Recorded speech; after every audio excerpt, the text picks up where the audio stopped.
Hello student, आप सभी का स्वागत है आज के इस वीडियो में। आज के इस वीडियो में स्टूडेंट सदिश वेक्टर के महत्वपूर्ण सवालों को हल करेंगे जो सन 2025 की बोर्ड परीक्षा के लिए बहुत ही महत्वपूर्ण होंगे। जैसा कि आप यहाँ पर एक स्टूडेंट क्वेश्चन देख रहे हैं, ये क्वेश्चन बोर्ड की परीक्षा के लिए बहुत ही इंपॉर्टेंट प्रश्न है। यहाँ पर देखिए, इसको हम हल करेंगे। देखिए क्वेश्चन में दिया है, रेखाएँ जिनके सदिश समीकरण निम्नलिखित हैं के बीच की दूरी ज्ञात कीजिए। तो यहाँ पर पहली रेखा का सदिश समीकरण दिया है, फिर ये जो दूसरा सदिश समीकरण है ये दूसरी रेखा का समीकरण है। तो चलिए यहाँ पर हम दूरी को ज्ञात करेंगे। तो सबसे पहले यहाँ पर लिखेंगे हल। ठीक है, यहाँ पर देखिए ये जो समीकरण दे रखी है इसको हम मान लेंगे समीकरण फर्स्ट, और ये दो दूसरी सदिश समीकरण है इसको मान लेंगे समीकरण नंबर 2। ठीक है, अब यहाँ पर देखिए हमको बीच की दूरी ज्ञात करना है। तो बीच की दूरी ज्ञात करने के लिए पहले वाले सदिश समीकरण की हम मानक समीकरण से क्या करेंगे, तुलना करेंगे। तो यहाँ पर लिखेंगे समीकरण फर्स्ट की मानक समीकरण। अब इसका जो स्टूडेंट मानक समीकरण होता है ये होता है वेक्टर आर बराबर में a1 vector plus lambda b1 vector से तुलना करने पर। ठीक है स्टूडेंट, तो पहले सदिश समीकरण की हम पहले मानक समीकरण से क्या कराएंगे, तुलना कराएंगे। तो यहाँ पर देखिए a1 वेक्टर के स्थान पर हमें कितना मिलेगा, तो वेक्टर a1 बराबर में मिलेगा आई कैप प्लस में 2j कैप और प्लस में 3k कैप। ये स्टूडेंट जो ब्रैकेट में दिया है ये पूरा ब्रैकेट a1 वेक्टर के बराबर होगा। फिर कॉमा में यहाँ पर देखिए लैम्डा है, यहाँ पर भी लैम्डा है, फिर लैम्डा के गुणांक में b1 वेक्टर। तो यहाँ पर लैम्डा के गुणांक में ये ब्रैकेट है, तो ये जो ब्रैकेट वाला मान है ये b1 वेक्टर का हो जाएगा। तो b1 वेक्टर बराबर यहाँ से मिलेगा आई कैप माइनस में 3j कैप और प्लस में है 2k कैप। तो ये स्टूडेंट b1 वेक्टर का मान मिल गया। इसी प्रकार समीकरण सेकंड की हम इसके मानक समीकरण से क्या करेंगे, तुलना करेंगे। तो यहाँ पर लिखेंगे समीकरण सेकंड की मानक समीकरण। इसका जो सेकंड मानक समीकरण होता है ये होता है स्टूडेंट वेक्टर आर बराबर में a2 वेक्टर और प्लस में होता है म्यू b2 वेक्टर से तुलना करने पर। तो यहाँ पर अब दूसरे समीकरण की इससे तुलना करेंगे। तो यहाँ पर देखिए a2 के स्थान पर ये पूरा ब्रैकेट है, तो यहाँ से हमें a2 वेक्टर बराबर में मिलेगा 4i कैप प्लस में 5j कैप और माइनस में 6k कैप। ठीक है, फिर उसके बाद कॉमा, यहाँ पर भी देखिए म्यू है, यहाँ पर भी म्यू है, यहाँ पर म्यू के गुणांक में है b2 वेक्टर। तो यहाँ पर म्यू के ब्रैकेट गुणांक में पूरा ब्रैकेट है, तो ये जो हो जाएगा स्टूडेंट ये b2 वेक्टर का मान हो जाएगा। तो b2 वेक्टर बराबर में मिलेगा 2i कैप प्लस में 3j कैप और फिर प्लस में k कैप।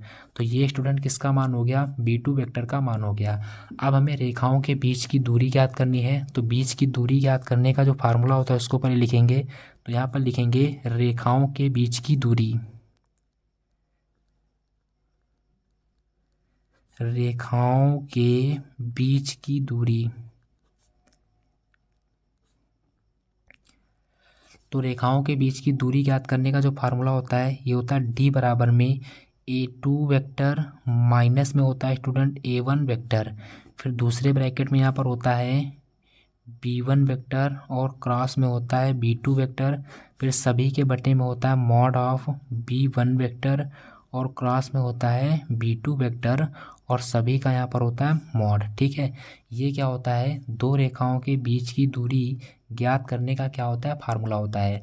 तो यहाँ पर देखिए सबसे पहले a2 वेक्टर माइनस में a1 वेक्टर। तो सबसे पहले हम a2 माइनस a1 का मान निकालेंगे। तो यहाँ पर लिखेंगे a2 वेक्टर माइनस में a1 वेक्टर, ये बराबर में देखिए यहाँ पर a2 का मान में पता है, तो a2 की जगह पर आएगा 4i कैप प्लस में 5j कैप और माइनस में 6k कैप।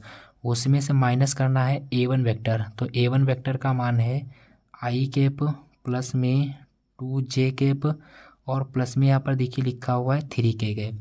तो यहाँ पर a2 वेक्टर था तो a2 वेक्टर का मान रख दिया, फिर माइनस का चिन्ह था माइनस का चिन्ह लगा लिया, फिर उसके बाद में a1 वेक्टर का मान यहाँ पर रख दिया है। अब स्टूडेंट यहाँ पर इसको हम सरल करेंगे। तो यहाँ से देखिए हमें मिलेगा a2 वेक्टर माइनस में a1 वेक्टर इजकल टू, ये देखिए ब्रैकेट को ओपन करेंगे तो ये हो जाएगा 4i कैप प्लस में 5j कैप माइनस में 6 के कैप। ब्रैकेट के बाहर देखिए माइनस का चिन्ह है तो अंदर के सारे चिन्ह बदल जाएंगे। तो ये माइनस का हो जाएगा आई कैप, ये प्लस का है, ये माइनस का हो जाएगा 2J कैप, ये प्लस का, ये माइनस का हो जाएगा 3K कैप। ठीक है, अब यहाँ पर इसको घटा कर लिख देंगे तो ये हो जाएगा A2 वेक्टर माइनस में A1 vector equal to 4 I cap में से 1 आई कैप जाएगा तो यहाँ पर बचेगा 3 आई कैप। 5J कैप में से 2J कैप जाएगा तो यहाँ से बचेगा प्लस का 3J। और देखिए माइनस के 6 के हैं, यहाँ पर माइनस के 3 के हैं, दोनों को आपस में हल करेंगे तो यहाँ पर हो जाएगा माइनस के 9 के कैप। तो ये स्टूडेंट किसका मान हो गया, vector A2 minus vector A1 का मान हो गया।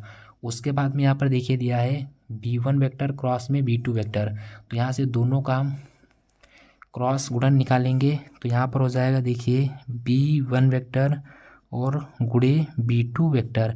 तो यहाँ पर देखिए क्रॉस मल्टीप्लाई कराने के लिए हम सारणिक का प्रयोग करते हैं तो यहाँ पर लिखेंगे सारणिक में, यहाँ पर देखिए B1 और B2 है तो यहाँ पर देखिए स्टूडेंट ये देखिए B1 IJK के रूप में है और B2 भी जो है IJ के रूप में है तो यहाँ पर हो जाएगा IJ और K। ठीक है, अब यहाँ पर पहले देखिए B1 है तो पहले B1 में IJ के गुणांक में जो अंक होते हैं उसको यहाँ पर लिखते हैं। तो यहाँ पर देखिए इस I के गुणांक में कोई अंक नहीं है तो यहाँ पर 1 लिखा जाएगा। फिर उसी प्रकार J के गुणांक में -3 है तो J के नीचे -3 हो जाएगा। K के गुणांक में प्लस का 2 है तो यहाँ पर 2 हो जाएगा। फिर उसके बाद में देखिए B2 वेक्टर है तो B2 वेक्टर को या मान को लिखेंगे तो यहाँ पर I के गुणांक में कितना है, 2 है। फिर यहाँ पर देखिए J के गुणांक में प्लस का 3 है और फिर K के गुणांक में कोई अंक नहीं तो प्लस का कितना होगा, 1 होगा। ठीक है, अब यहाँ पर हम क्या करेंगे, इसको पहली पंक्ति के सापेक्ष इसका क्या कर देंगे, विस्तार। तो यहाँ पर देखिए स्टूडेंट हो जाएगा, ये हो जाएगा B1 वेक्टर क्रॉस में B2 वेक्टर इजकल टू में, सबसे पहले देखिए यहाँ पर I को हल करेंगे तो जब हम I को लेंगे तो इसके सामने की ये पंक्ति छूटती है, ये इसका स्तंभ छूट जाएगा तो माइनस का 3 और प्लस का 3 बचेगा, -3 + 3 और ये प्लस का 2 और 1। देखिए ये प्लस में होता है फिर ये माइनस में लिया जाता है तो ये माइनस का हो जाएगा J। फिर जब माइनस के J को लेंगे तो इसके सामने की ये पंक्ति छूटेगी और ये इसका स्तंभ छूटेगा तो 1 2 2 1 मिलेगा तो यहाँ पर 1 2 2 1 हो गया। ठीक है, फिर प्लस में हो जाएगा K कैप। अब यहाँ पर देखिए K कैप को लेंगे तो इसके सामने की ये पंक्ति छूट जाएगी और ये इसके सामने का स्तंभ छूट जाएगा तो 1 2 आएगा, 1 2 फिर माइनस का 3 और प्लस का 3 मिलेगा। ठीक है स्टूडेंट, अब यहाँ पर इसको हम हल करेंगे जैसे हमने सारणिक विधि में सवालों को सॉल्व किया था वैसे यहाँ पर इसको हम हल करेंगे। तो ये देखिए स्टूडेंट हो जाएगा B1 वेक्टर और गुणे में B2 वेक्टर इजकल टू में देखिए I कैप है ब्रैकेट। देखिए यहाँ पर तिरछी गुणा होती है तो माइनस के 3 की गुणा 1 से कराओगे तो माइनस का 3 आएगा, फिर माइनस का चिन्ह लगता है और यहाँ पर देखिए 2 की गुणा 3 से कराएंगे तो 2 3 कितना होता है, 6 हो जाएगा। फिर माइनस का J लिखा है इसको लिखेंगे, फिर ब्रैकेट 1 की गुणा 1 से कराएंगे 1 आएगा, 2 की गुणा 2 से कराएंगे 2 दूनी 4 आएगा, बट यहाँ पर पहले माइनस रहता है फिर 2 दूनी कितना हो जाएगा, 4 हो जाएगा। फिर प्लस में देखिए K कैप। अब यहाँ पर देखिए क्या होगा, 3 की गुणा 1 से हो जाएगी तो 3 1 कम 3 हो जाएगा। अब फिर बीच में माइनस का चिन्ह लगता है, -3 की गुणा 2 से कराएंगे तो माइनस का 3 दूनी 6 आएगा तो माइनस माइनस प्लस का हो जाएगा ये 6। तो ये हो जाएगा B1 वेक्टर गुणे में B2 वेक्टर इजकल टू में, यहाँ पर देखिए माइनस के 3 में माइनस का 6 हल करेंगे तो ये हो जाएगा I कैप और गुणे में आएगा माइनस का 9। फिर माइनस के देखिए J है मल्टीप्लाई, 1 में से यहाँ पर देखिए 4 जाएगा तो माइनस का 3 बचेगा। फिर प्लस में देखिए K कैप है और मल्टीप्लाई में 3 में 6 को जोड़ेंगे कितना आएगा, 9 आ जाएगा। तो ये हो जाएगा B1 वेक्टर क्रॉस में B2 वेक्टर इजकल टू में, ये हो जाएगा माइनस में 9I cap, minus minus plus हो जाएगा 3J कैप और फिर प्लस में हो जाएगा 9K कैप। तो ये स्टूडेंट B1 क्रॉस B2 का मान यहाँ पर हमने ज्ञात कर लिया है। उसके बाद में यहाँ पर देखिए क्या है, मॉड ऑफ B1 और B2 है तो यहाँ से अब mod of B1 cross B2 निकालेंगे। तो यहाँ पर देखिए हम निकाल लेते हैं, तो मॉड ऑफ B1 वेक्टर और क्रॉस में B2 वेक्टर ये देखिए इक्वल टू में हो जाएगा। तो मॉडुलस कैसे निकालते हैं, तो अंडर रूट में I के गुणांक का स्क्वायर, तो I के गुणांक में यहाँ पर देखिए -9 है तो इसका स्क्वायर हो जाएगा। फिर प्लस में J के गुणांक का स्क्वायर, तो J के गुणांक में 3 है तो 3 का स्क्वायर हो जाएगा। फिर प्लस में K के गुणांक का स्क्वायर, तो K के गुणांक में 9 है तो यहाँ पर 9 का स्क्वायर हो जाएगा। तो ये हो जाएगा B1 वेक्टर क्रॉस में B2 वेक्टर मॉड के अंदर इजकल टू में, इसको देखिए हल करेंगे तो 9 9 81 होता है, प्लस में यहाँ पर हो जाएगा 3 3 9 और प्लस में हो जाएगा 9 9 81। ठीक है स्टूडेंट, अब यहाँ पर देखिए हम तीनों को जोड़ देंगे तो ये हो जाएगा मॉड ऑफ B1 वेक्टर और क्रॉस में B2 वेक्टर इजकल टू में, देखिए 81 में 81 को जोड़ेंगे 162 आएगा, 162 में जब 9 को जोड़ेंगे तो कितना आ जाएगा, यह आएगा अंडर रूट में 171। तो ये यहाँ पर हमें student mod of B1 cross B2 का मान मिल गया। अब हम इन सभी मानों को हम सूत्र में रखेंगे, तो यहाँ पर देखिए हमने सभी मानों को यहाँ पर सूत्र में रख दिया है। ये देखिए A2 vector minus A1 vector का मान हो गया, ये देखिए B1 क्रॉस B2 वेक्टर का मान हो गया और mod of B1 into B2 vector का मान हो गया। ठीक है, तो यहाँ पर हमने सभी मानों को रख दिया है। अब स्टूडेंट यहाँ पर इसको हम हल कर लेंगे, तो ये देखिए हो जाएगा D बराबर में, देखिए यहाँ पर डॉट गुणा है तो डॉट गुणा में क्या होता है, I की I से गुणा होती है, J की J से कराते हैं और K की K से कराते हैं। तो यहाँ पर देखिए 3 की गुणा माइनस के 9 से कराएंगे तो माइनस का 9 या कितना हो जाएगा 27 हो जाएगा। अब देखिए I वेक्टर की गुणा I वेक्टर से कराएंगे तो I इंटू आई हो, ये तो आप जानते होंगे कि अगर I कैप और इंटू में I कैप है तो उसका मान स्टूडेंट 1 होता है। इसी प्रकार अगर J कैप इंटू में J कैप है तो उसका भी मान 1 होता है। इसी प्रकार K कैप इंटू में K कैप है तो उसका भी मान कितना होता है स्टूडेंट 1 होता है। तो यहाँ पर देखिए I कैप दोनों इंटू में आएंगे तो उसका मान 1 हो जाएगा। फिर यहाँ पर देखिए प्लस 3 की गुणा 3 से कराएंगे, 3 3 9 आएगा, J की गुणा J से हो जाएगी तो 1 आ जाएगा।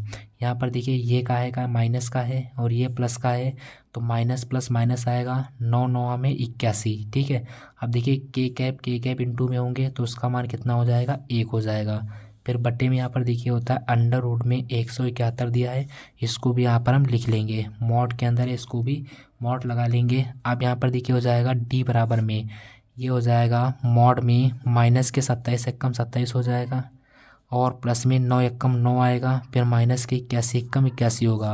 अब अंडर रूट के अंदर है 171 और मॉड यहाँ पर बंद कर लेंगे। ठीक है, अब यहाँ पर देखिए ये माइनस का है 27 और ये प्लस का है कितना 9, तो माइनस के 27 में जब प्लस के हम 9 करेंगे तो ये स्टूडेंट हो जाएगा D बराबर भी मॉड के अंदर माइनस के 27 में जब प्लस का 9 करेंगे तो माइनस का 18 बचेगा और माइनस का 81 है, बटे में अंडर रूट के अंदर 171 है।